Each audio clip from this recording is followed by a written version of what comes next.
Oh God, who knew drinking things could be so difficult? There must be a better way. Introducing the Like a Magic mug, made from 100% ceramic materials with an attractive retro art design inspired by the 1980s and an easy to use handle for holding the mug. It's the stylish new mug that everybody's talking about. Before discovering the Like a Magic mug, my life was absolutely dreadful, but now it's really good. You should definitely buy one.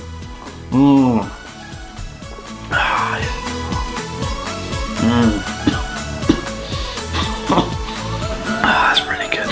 Available now at the Abroad Japan merchandise store.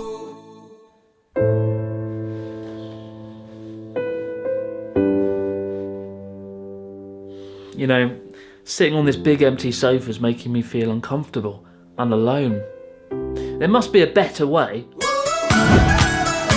Introducing the Love Hotel pillow. Made from 100% fabrics, the Love Hotel pillow comes with an exciting and provocative art design inspired by Japanese love hotel culture. It's the stylish new pillow that everybody's talking about. You know, before discovering the Love Hotel pillow, my life was just dreadful really, but now it's really good and it's improving my love life. Oh look, it's a message from my girlfriend. A pillow.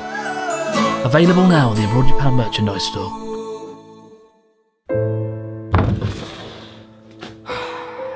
I hate clothes. If only there were clothes that were good. Introducing the For Fuck Sake t-shirt, made from 100% clothes with a design inspired by sake and a clever play on words. It's the stylish new t-shirt that everybody's talking about. Before I got the For Fuck Sake t-shirt, I used to gaze into the existential void with an impending sense of dread.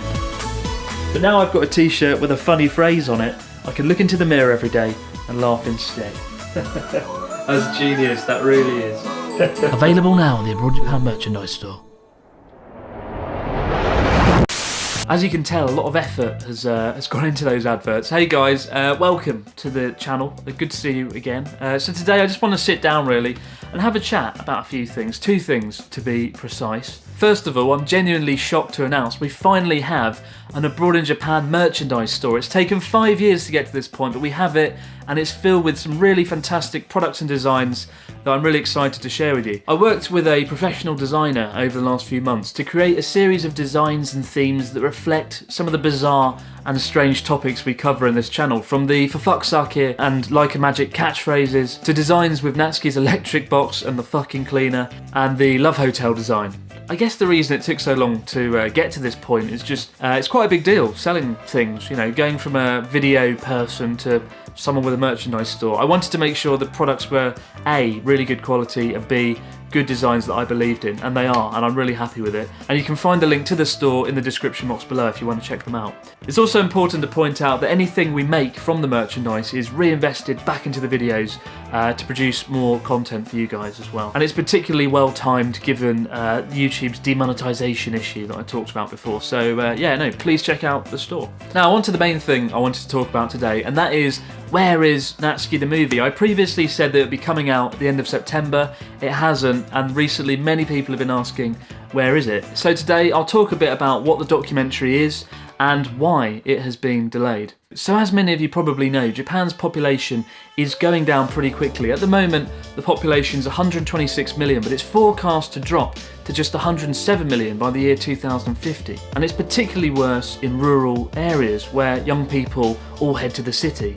And this is causing a lot of anxiety for small to medium business owners in rural areas in Japan, like Natsuki, who runs a beauty salon. And on top of this anxiety, Natsuki also carries a bit of regret around with him as well, from his teenage years when he wanted to be a punk rock singer in a band. And many of the dreams that he held back then just haven't come true, which is something that I think a lot of middle-aged people can probably relate to. But through a chance encounter with myself and by featuring on this channel in many videos over the last few years, Natsuki's rediscovered some of that joy that he originally had as a musician. He's found that as a performer and as an entertainer who's been viewed by millions of people over the last 5 years. And it's quite a strange and unique situation that this has happened thanks to the internet and thanks to YouTube, so we kind of explore that. And then we also follow Natsuki on his trip to the UK and France, which is quite a big deal.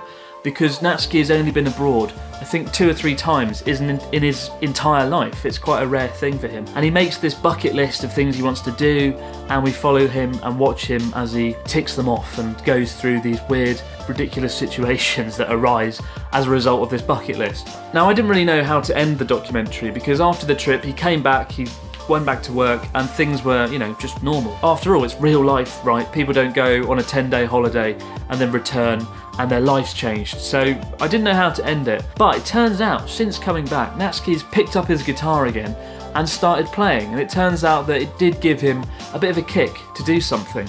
And over the last month or so, he's been working on a song that he wants to put at the end of the documentary. Now, whether the song will be good or not, I can't possibly say. I haven't actually heard most of it so far. But I did think it was worth postponing the documentary to put it in, especially as it ties in to the rest of the story. And in hindsight, September was a bit of an early release date. I think I was being overly optimistic. This isn't something I want to rush. It's quite a personal story. Yes, there's loads of wacky and weird things happening in it, as you'd expect given that Natsuki's in it. But it has a serious tone underneath, and it's a rare chance for you guys, many of whom have watched Natsuki over the last 5 years. It's a rare chance for you to see him in his real life, at work, just Natsuki in all his glory. So whilst we haven't got an exact fixed date at the moment, we do know it'll be out around the Christmas holidays season, which I think is the perfect time to enjoy Natsuki the movie, especially as it's an hour long. It's the longest video we've ever made at an hour long, and what better time to sit down with your friends and family, eat some turkey, pull some crackers, and watch Natsuki the movie. That's what Christmas is all about. So that's what's happened to Natsuki the movie. Delayed, but very much still on the way, and bigger and better than we initially had planned. So I apologise for the delay, guys, but I do really think it'll be worth it. I do. It's really important we get this right, and I hope you'll appreciate the end result. There will be more videos with Natsuki in the run-up to the movie, but before then I've made a playlist with 26 of the videos starring Natsuki from across both channels on Abroad Japan and Abroad Perspective, and I've put a link to it below, so do check it out in case you've missed a Natsuki video. But for now though, guys, if you have any questions, ask away below and I'll make an above average effort to reply to them. And as always, guys, a huge thanks for still tuning into this channel after 5 years. 5 years and 3 months I've been doing this now, and it still feels as odd and as unconventional now doing it as it did back then. Unbelievably, you won't believe this, you probably won't believe it, but look, finally bought a new 4K camera. We're gonna go to 4K, it's gonna happen, yeah. Shit just got real, 4K.